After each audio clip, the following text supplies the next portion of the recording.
नमस्कार, मी आकाश झालटे. Marathi one news चॅनलवर आपले हार्दिक स्वागत आहे. चला तर पाहूया आजच्या काही ठळक घडामोडी. गृहराज्यमंत्री योगेश कदम यांच्या हस्ते विद्यार्थ्यांचा सन्मान. माजी नगरसेवक मयूर पाटील यांचे आयोजन.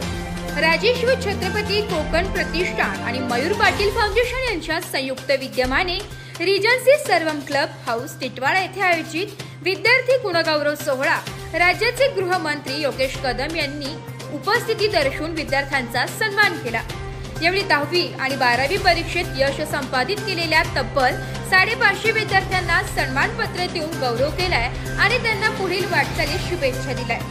शिवसेना मांडा टिटवाळा वल्याणी मोहने विभागाच्या वतीने आयोजित केलेल्या या कार्यक्रमास गृहराज्यमंत्री योगेश कदम यांच्या बरोबरच जिल्हा संघटक छायाताई वाघमारे, शहर प्रमुख रवी पाटील, माजी नगरसेवक मयूर पाटील, नमिता पाटील, संतोष तरे, दापोली संपर्क प्रमुख सुधीर कदम, उपशहर प्रमुख अंकुश जोगदंड, शाखा प्रमुख महेश पाटील, संदीप बिरवटकर, ॲडव्होकेट सागर वाकळे, नामदेव बुटेरे, भाजपचे टिटवाळा शहर अध्यक्ष शक्तिवान भोईर, कोकण प्रतिष्ठानचे प्रदीप घाणेकर, मनीष लोंढे यांच्यासह इतर मान्यवर उपस्थित होते.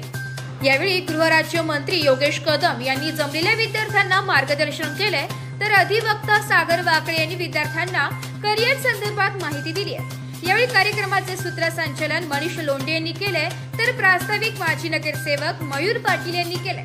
यावेळी मांडा टिटवाळा बल्याणी विभागातील युवा सैनिक, महिला आघाडी व मयूर पाटील फाउंडेशनचे सर्व पदाधिकारी, कोकण प्रतिष्ठानचे सर्व पदाधिकारी मोठ्या संख्येने उपस्थित होते. यावेळी गृहराज्यमंत्री योगेश कदम यांना पत्रकारांनी विचारलेल्या प्रश्नांवर सडेतोड उत्तरे दिली आहे. तिथे आमदार झाले खेड मतदारसंघामधून आणि खेड मतदारसंघामधून आमदार झालेला असताना देखील मुंबई सारख्या ठिकाणी विद्यार्थी गुणगौरव सोहळा हा रमेशभाई कायम घेत असायचे आणि त्यावेळेस कार्यक्रम मला अजूनही आठवत आहे. म्हणजे एखादा असलेला शिवसेना पक्षात असलेला समाजसेवेचा उपक्रम तो 40 वर्षांनी देखील अजूनही चालू आहे. म्हणजे शिवसेनेची समाजसेवेची प्रथा जी वंदने बाळासाहेबांना अपेक्षित ती आजही आपण कार्यरत ठेवली. अनेक संस्था आहेत ज्या याच्यामध्ये जोडल्या गेलेल्या आहेत, अनेक फाउंडेशन आहेत जे याच्यासोबत जोडल्या गेलेल्या आहेत.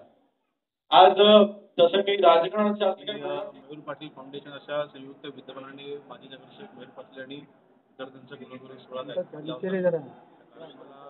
उपस्थित असताना शिवसेनेची समाजसेवेची प्रथा ही टिटवाळा शिवसैनिकांनी जी कायम ठेवली आहे त्याबद्दल मी त्यांचं अभिनंदन केलंय. माननीय शिवसेनेचे शिंदे साहेबांच्या नेतृत्वाखाली बाळासाहेबांचे विचार शिवसेना पुढे घेऊन जाते आणि प्रत्येक शिवसैनिक त्याचं पालन करते. हे नाहीये तर पाणी काही करू शकतो. बघा, आज एक वेगळा वातावरण तयार करण्याचा प्रयत्न करायचा. शिवसेना भाजपमध्ये सख्य नाहीये, शिवसेना भाजपमध्ये फूट पडलेली आहे असं एक जनतेमध्ये वातावरण निर्माण करण्याचा प्रयत्न करायचा आणि स्वतःचा राजकीय पोळी भाजून घ्यायचा प्रयत्न करायचा. या अधिवेशनामध्ये दिसून आलं की कोण कोणासोबत होतं. मागच्या निवडणुकीमध्ये माननीय एकनाथ शिंदे साहेबांच्या नेतृत्वाचा सिंहाचा वाटा होता, कोणालाही नाकारता येणार नाही. जे महाराष्ट्रामध्ये महायुतीला यश मिळालेलं आहे तर शिंदे साहेबांचा सिंहाचा वाटा होता. आज माननीय देवेंद्र फडणवीस मुख्यमंत्री आहेत, त्यांच्या नेतृत्वाखाली आज आम्ही सर्व मंत्री असेल, सगळे कॅबिनेट मंत्री असेल, आम्ही सर्व काम करतोय आणि आमच्या दोघांमधलं शिवसेना भाजपमधलं कॉर्डिनेशन अतिशय चांगलं आहे. उद्धवजी जेव्हा सोनिया गांधीला भेटायला दिल्लीत गेले होते त्याचं काय, महाविकास आघाडी असताना मुख्यमंत्री होण्याकरिता तुम्ही काँग्रेसचे तळवे चाटले त्याचं काय, तुम्ही तुमचा विचार बाजूला ठेवला, काँग्रेसची साथ तुम्ही स्वीकारली आणि सोनिया गांधीला भेटायला तुम्ही दिल्लीत जाता. वंदनीय बाळासाहेब असते तर हे त्यांनी केलं असतं का, हा प्रश्न आहे स्वतःला विचारा ना. म्हणून मला वाटतं दुसऱ्याकडे जेव्हा आपण एक बोट दाखवतो 3 बोट आपल्याकडे असं ह्याचं भांडण ठेवलं पाहिजे. आज गृहराज्यमंत्री म्हणून फडणवीस साहेबांच्या सोबत जी मला काम करायची संधी मिळालेली आहे, आज महसूल राज्यमंत्री म्हणून, ग्रामविकास राज्यमंत्री म्हणून आणि अन्य जी 2 खाती माझ्याकडे आहेत ह्या खात्यांच्या मार्फत सर्वसामान्य नागरिकांना न्याय द्यायचा आम्ही प्रयत्न करतोय. त्याच्यामध्ये आज आमच्या नेतृत्वांची प्रतिमा कुठे बलीत होणार नाही अर्थात ती आमची जबाबदारी आहे आणि त्या मी व्यवस्थित पार पडतोय. जे काही आरोप आहेत मला माहिती आहे आपला रोग कुठल्या दिशेने आहे, जे काही आरोप आहेत त्याचं वेळेत उत्तर काही दिवसातच देतो. एक शेवटची मुलाखत कोणीही बघत नाही, त्यांची मुलाखत कोणीही बघत नाही, एकही शिवसेना त्यांची मुलाखत बघत नाही. स्वतःच्याच नेत्यांकडनं मुलाखत करून घेऊन सुद्धा उत्तर द्यायची हे आम्ही जगामध्ये पहिल्यांदा पाहतो. त्यामुळे ह्या अशा मुलाखतीला मी महत्त्व देतो.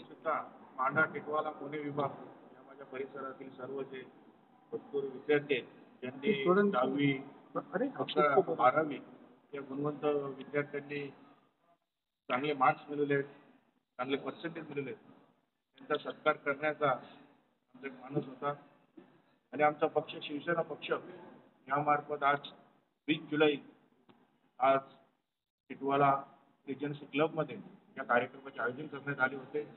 या कार्यक्रमाला मुख्य अतिथी म्हणून महाराष्ट्राचे राज्य गृहमंत्री माननीय योगेशदादा कदम यांनी हजेरी लावलेली आहे आणि त्यांच्या येण्याने आमच्या कार्यक्रमाची शोभा वाढलेली आहे.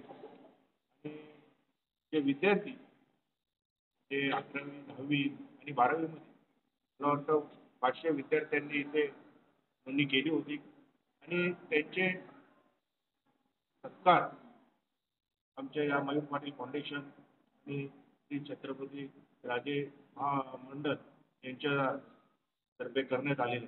मी मयूर पाटील फाउंडेशन आणि राजे छत्रपती मंडळ यांचे मनापासून आभार करेन आणि यांच्या प्रयत्नाने आज हा विद्यार्थ्यांचा गौरव सोहळा. तर या होत्या आजच्या काही ठळक घडामोडी. उद्या पुन्हा भेटू याच ठिकाणी. धन्यवाद.